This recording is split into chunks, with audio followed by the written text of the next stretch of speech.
The US and Pakistan hold high-level meetings after months of strained ties. While the two allies try to mend their relationship, we ask who needs whom more and what's at stake for both sides. You're watching Inside Story Americas from Washington.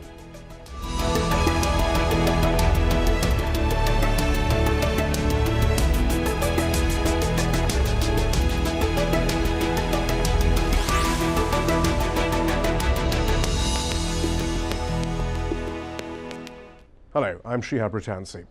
Standing side by side this week, the US President and Pakistan's Prime Minister vowed to work together while conceding their relationship has experienced deep strains. On Wednesday, US and Pakistani military leaders also held talks in an attempt to mend ties between the allies.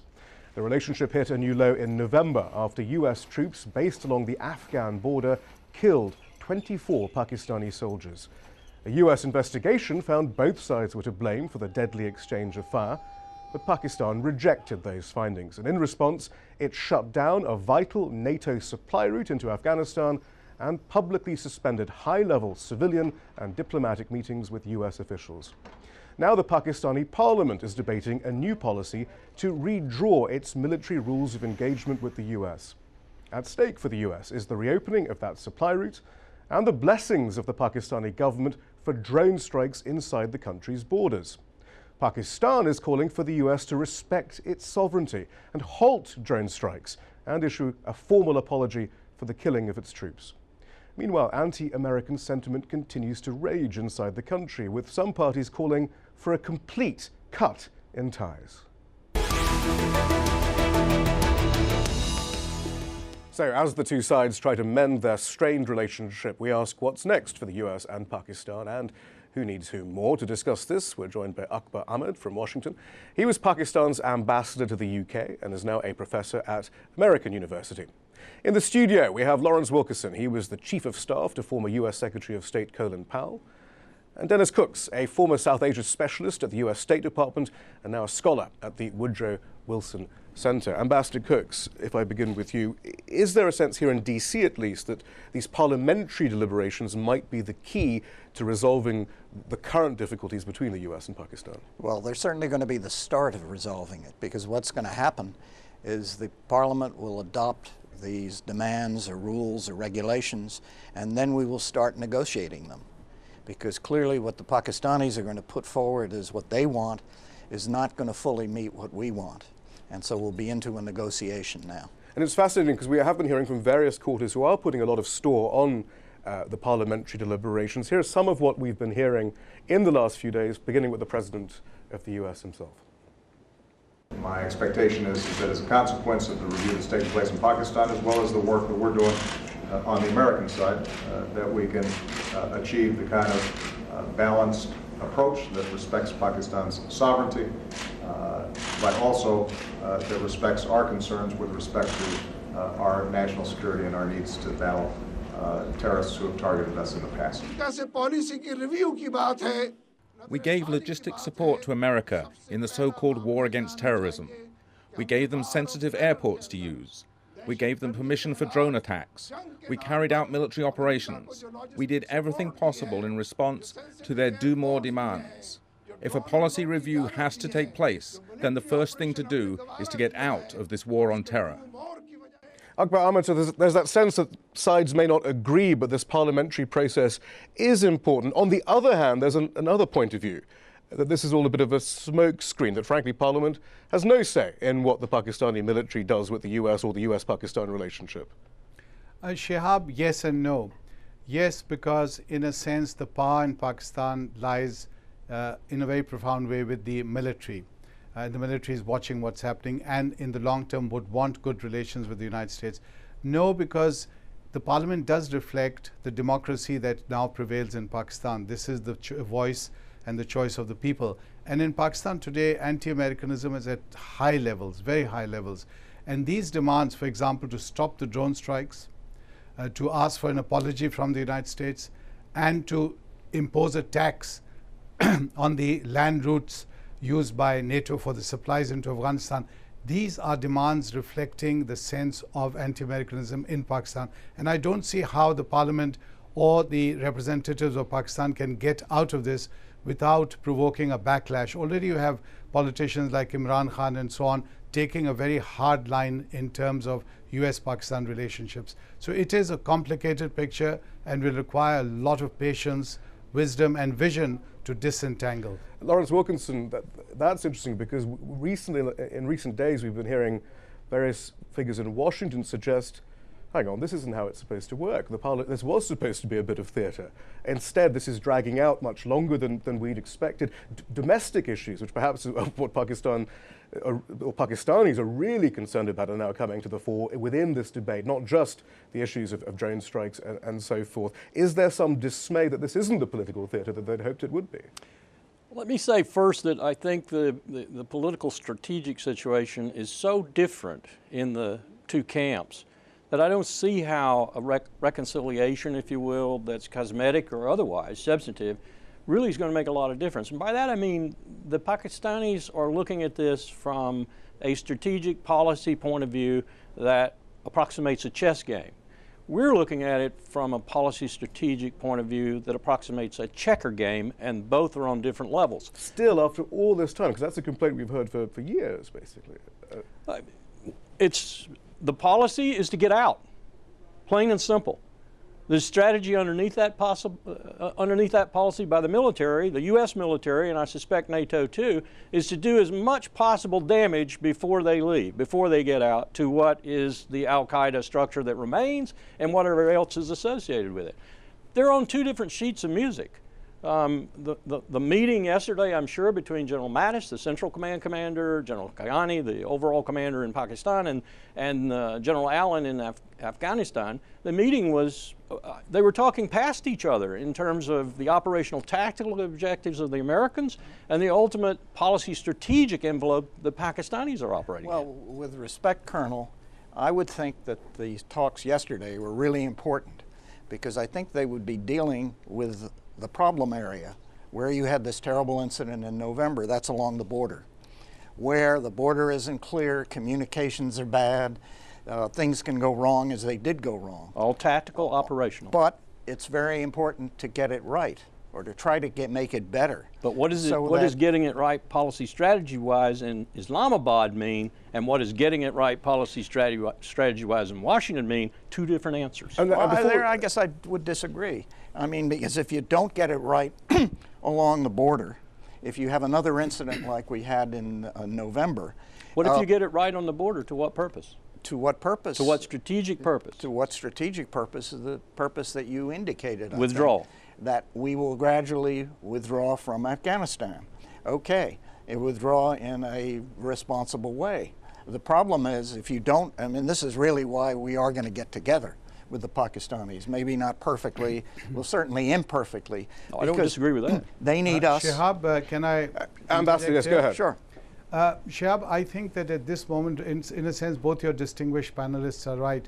The fact that they are talking is crucial. It's important after this freeze of the last few months, this kind of coldness, even acrimony between the two allies. On the other hand, the Colonel is right.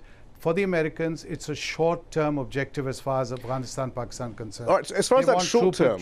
No, I just want to finish this, Shihab. For the Pakistanis, it's long-term. They would like a long-term sustained relationship, if at all, with the United States. The Americans are interested in getting their troops out safely and economically. They are aware that they've reached a kind of point of no return. When you have Afghan soldiers trained by Americans shooting at Americans, you already crossed all kinds of lines. And in Pakistan, where the mood is so ugly in terms of the anti-American feelings, that it's going to be very difficult to resume the drone strikes and pretend that it's business as usual. Well, let's bring up this issue of drone strikes, which in some ways is both a tactical issue and something that affects long-term stability. It's a combination. I mean, the effect of the drone strikes has been pretty devastating. They were begun, of course, under the Bush administrations, but the numbers have increased dramatically under President Obama. The London-based Bureau of Investigative Journalism says there have been at least 260 attacks since 2008. As many as 535 civilians have been killed.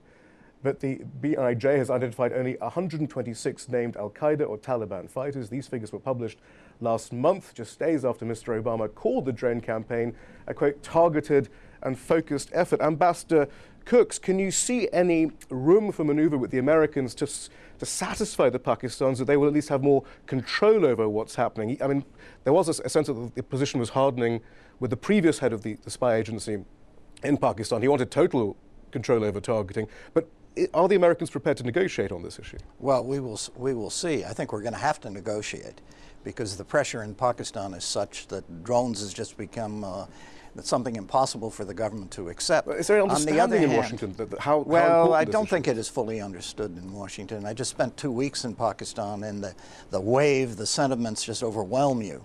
But on the other hand, we're doing things that the Pakistan Army wants us to do. We're going after bad guys that are shooting at Pakistanis.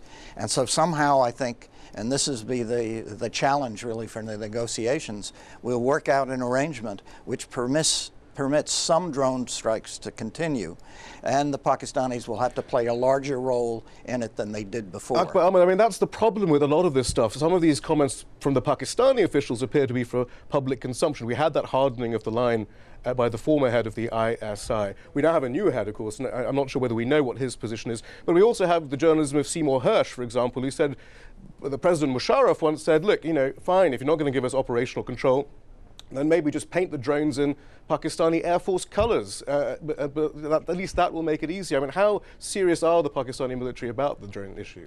You know, Shahab, this to me is the real problem, that you have government officials in Islamabad, government officials in Washington negotiating, dealing with each other and talking about drones as an abstract. Now, I was in charge of Waziristan for many years, long time ago, and I know, because I'm in touch with that area, the impact this is having on the people there.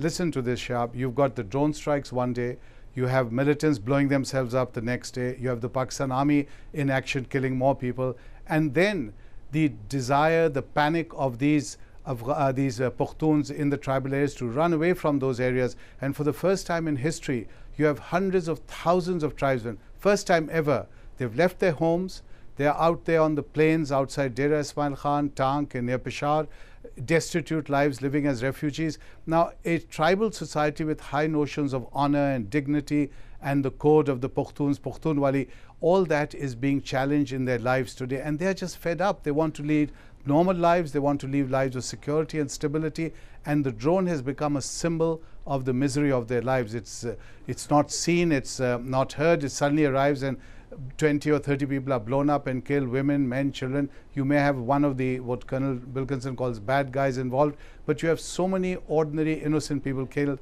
that the anger is now reached. I think this crossed all red lines in Pakistan. I can't see any Pakistani government happily going along with the permission to use drone strikes. Colonel Wilkerson, why can't the US seem to understand that impact? I mean, actually, Akbar Ahmed used to advise General Petraeus, for example. I'm sure he said the same thing to General Petraeus, and yet they still continue, even though there may be short-term gain, but even for the US's own strategic interest in the long term, this might be disastrous. I've got to admit that he's right. His assessment is absolutely right, I think. And again, they're looking at it, the Pakistanis are looking at it ultimately from a very high level. We're looking at it from the only success we've had in our presence in Afghanistan, killing people with drones.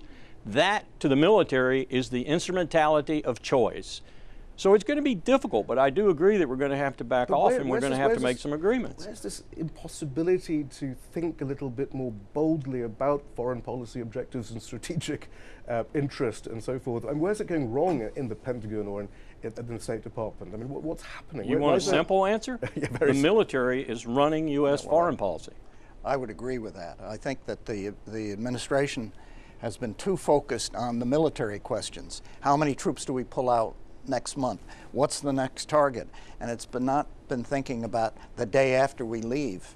And there you need diplomacy. I mean, are you going to leave behind in Afghanistan like the Russians left behind when they left? Or is it going to be like the Afghanistan, believe it or not, that the British left behind after the 3 Anglo-Afghan wars, where you had a political settlement? We just don't seem to be focused on that. And this is not a new phenomenon. Right. Military has been heavily engaged in formulating U.S. foreign policy since 1989, the end of the Cold War. It's increasingly doing so.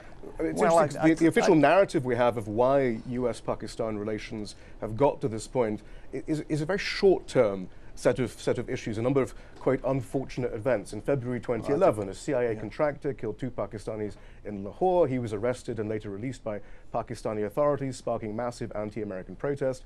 Ties were further strained after the US Navy SEAL raid into Pakistan, which killed Osama bin Laden. Pakistan saw it as an infringement of its sovereignty, while many in the US accused Pakistan of harboring the al-qaeda leader. And as we mentioned earlier, in November of last year, 24 Pakistani soldiers were killed by fire from US helicopters that crossed the border from Afghanistan. But Akbar Ahmed, arguably, I mean, these were just sort of symptoms of a very dysfunctional relationship, and a particular deterioration under President Obama. What we thought was going to happen after President Obama was the military wasn't going to take such a big role. There was going to be a big idea that regional partners, India, Iran, various other factors would be taken into account to get some sort of stability. If that had happened, do you think we'd have a more stable situation right now? And actually, why didn't it happen? What went wrong? Shihab, you're absolutely right that what you just described, this narrative, is a sequence, a series of events, symptoms that took place over the last couple of years. In fact, take a look at the ground, the reality on the ground. In Pakistan, you have a simmering civil war situation in Balochistan, which we don't talk about. You have the tribal areas in flames. Hundreds of thousands of tribes went displaced. Across the border in Afghanistan, on the eastern side, you have, again, an implosion of society. And if the American presence there is a disaster for these people, is going to be a catastrophe, because you're going to have civil war starting again on the Afghan side. In Pakistan, Pakistan has to come to terms with the law and order situation, bringing back some element of economic stability there, some jobs, some element of living normal, decent, ordinary lives. None of that is happening. And it's not happening because, as you said, we tend to, in Washington, think in terms of negotiating government to government. So you've just said India, Pakistan, the regional powers. What about the people of these areas? I, as a field officer, having been a field officer in these parts of the world, always try to look at the world through the eyes of what an ordinary villager or tribesman wants to see. And believe me, Shab, for them, whether they're killed by a bullet from the Pakistan army or some drone strike, the results are the same. Someone has died, there's going to be mourning, there's going to be loss, and there's going to be a lot of anger. Whether the Americans stay or not becomes almost irrelevant. That's quite obvious when you think about it, that again, for the US's own strategic interest, they should be thinking about these issues. Why aren't they? I think that it's important to realize, to step back a little bit, and to look at why are the Pakistanis angry at us, and why, the other thing which is really quite new, why are we angry at them? Pakistanis don't think about this, the second part. I mean, I think we're angry at them because thousands of American GIs have cycled through Afghanistan and seen their buddy killed or have been wounded themselves, and then seen the bad guy run across the border into Pakistan. But how can the US be angry over a failed policy? And how can I don't think. Well, I don't agree that it's necessarily a failed policy. It hasn't succeeded, but but it's not a failure. Well, no, I don't really think that in this sense. And the Pakistanis are mad. And I think we made well, when your boss was Secretary of State, I think a mistake was made, which is an understandable mistake, and that's this concept of coalition support payment. And essentially we said, we'll pay your war costs. To the Pakistani, what it appeared like now in retrospect is we were buying them, we were renting them, as if they were Gurkhas, as if they were Nepal. Well, they're not. And then this concept was vague and was badly defined. And so you end up now, I think a month or so ago, a Pakistani UN fellow said, our costs have been $135 billion, and they've been really severe costs. The Americans say it's only $9 billion, and they've only paid us $4 billion. So completely missing the point, as Akbar Ahmed was suggesting. And this isn't simply about. So you've got a disconnect here. And I think we have to be more honest with each other. And I think that maybe all the trouble that we've had, this crisis, may help lead to a catharsis. But then back to business as usual. Akbar Ahmed, you were suggesting can't be business as usual. Well, it seems like the Americans, though, are still continuing with this approach to what's going on in the region, where, and of course, the ISI and the military of Pakistan were going along with that, perhaps because it was rather, it was rather good for them. But are you suggesting there really is a change now in the Pakistani military, if there isn't one in Washington, perhaps, that is saying, look, enough is enough? Or again, I mean, can we really believe it? Because so much of what we say isn't, or so much of what is said in public isn't really true. Shahab, I think the Pakistan Army has also reached that point, because remember, a lot of these officers and soldiers come from the same districts. It's basically this belt between Peshawar and Gujranwala Lahore, this arc as it were, which produces, I would say, 80 to 90% of the soldiers in the Pakistan Army. And the feelings there are very deep. The whole notion of billions of dollars being given to Pakistan, Pakistanis are very cynical about that. They say, we haven't seen in our village. Right, but the military leadership is seeing it. I mean, are they really going to cut that off? I mean, what's their alternative? Are they really going to suddenly become a responsive civilian army, really? I think, Shahab, they've reached a point when the element of honor, ghairat as it's called in Pakistan, has really affected people, even at that level of the army. There will be pragmatic, realpolitik, the sense that the army as an institution which must transcend national emotions and so on and see the national interest. But at the same time, it is an army very much rooted in the culture and the society of Pakistan, and the feelings there are very strong. But what does that mean, Pakistanis would say, for example, when we talk about these billions of dollars of aid given to Pakistan, they will say we've lost something like 40 to 50,000 Pakistanis who've been killed as a result of this sequence of events after 9/11, and we had nothing to do with 9/11. So why have we died? So it's that sort of anger which is now fed into these events, these sequence of events that are taking place with the Raymond Davis affair and so on, which have caused this, I would say, almost irrational anger. We are running out of time, but I mean, what does it actually mean in practical terms? Does that mean the US and Pakistan, or does Pakistan stop having this relationship with the US, perhaps pivot to other nations, China or other nations in the region? There have been, as you know, very strong and sometimes crude signs of this when the Prime Minister of Pakistan said China is our all-weather friend, meaning we don't have fair-weather friends like the United States and so on. At the same time, the Pakistani leadership is aware of the importance of the United States as a long-term partner and ally. It's too important, the United States of America, for Pakistan to simply abandon this relationship. And for that to happen, you will need both initiatives from Washington and responses from Pakistan, which need to be. Let me just say why I agree with his, one reason I agree with his assessment in the comprehensive way in which he expressed it is because for the first time in my experience in the military, the issue of the United States has displaced India in terms of the way Pakistan's military and the Pakistani people look at threats. Pretty shocking, though. That's a heck of a move. Well, I still think we're going to be able, we will not go back to the rosy days of Musharraf and Bush, but I still think we can work out a workable relationship mill-mill, because we need each other. But it's so difficult. You know, they need us because their economy is in terrible shape. They need us for military equipment and aid, and we need them.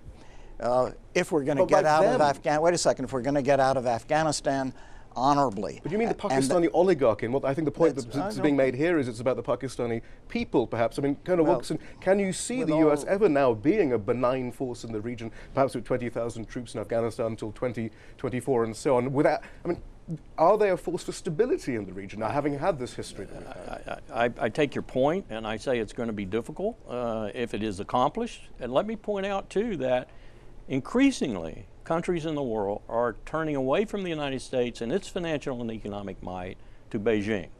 There's a clear turn in the world from Latin America to sub-Saharan Africa to Central Asia. And if I were counting my ducks right now, I'm not so sure I'd want to continue this very fractious relationship with the United States with all manner of strings attached to it, when I can have one with China with no strings, at least initially. Yeah, but China is not going to help them with Afghanistan, and if things go wrong in Afghanistan, if you have a return of civil war, as most people think quite possible, it's a catastrophe for Afghanistan. It's a disaster for Pakistan, because what will happen is, just as today the Afghans are complaining that the bad guys are using Pakistan as a safe haven, the reverse will be true. Akbar Ahmed, we only have a minute left or so, but given then there are so many pitfalls for all sides in this, is it perhaps time to revisit that grand plan of a regional solution with China and Iran and India and the Kashmir issue, Uzbekistan, the Turkmen, and so forth? Or is that simply too idealistic and too sensible to actually ever exist? I think, Shab, in a realistic sense, this is the zone, the area, the region where the great game was being played.